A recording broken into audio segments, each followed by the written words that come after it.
You're the editor of the Bury Post.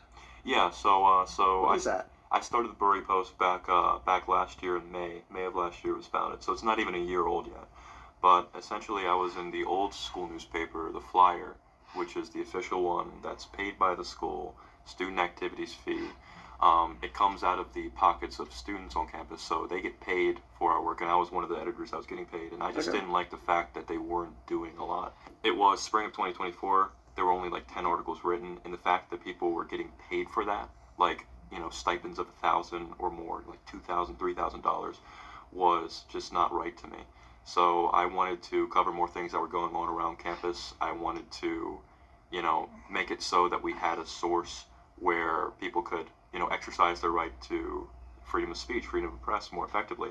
Because with the Flyer, there were a lot of instances where articles that were not in accordance with the political opinions of the editor-in-chief were just denied. Okay. And they weren't published. So the censorship. Censorship, exactly. So are you an independent newspaper? We are an independent newspaper. We're not funded by anyone currently. We have brought back print newspaper back to Salisbury University. They discontinued it back like 2 years ago because they said that people weren't using it. But people like to flip through news, and it's also a really good way of getting the word out that we actually have student media and student press on campus. So we actually just came out with our second issue a couple days ago.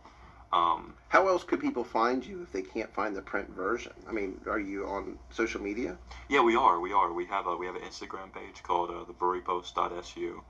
We also have a website where we post all of our articles, things that happen on campus, whether it be, back last year or last semester it was the hazing incident that happened, or well, not necessarily hazing. It was the major thing that blew up on campus about the frat beating and all of that. That was the major assault. thing. The assault, Yeah. exactly.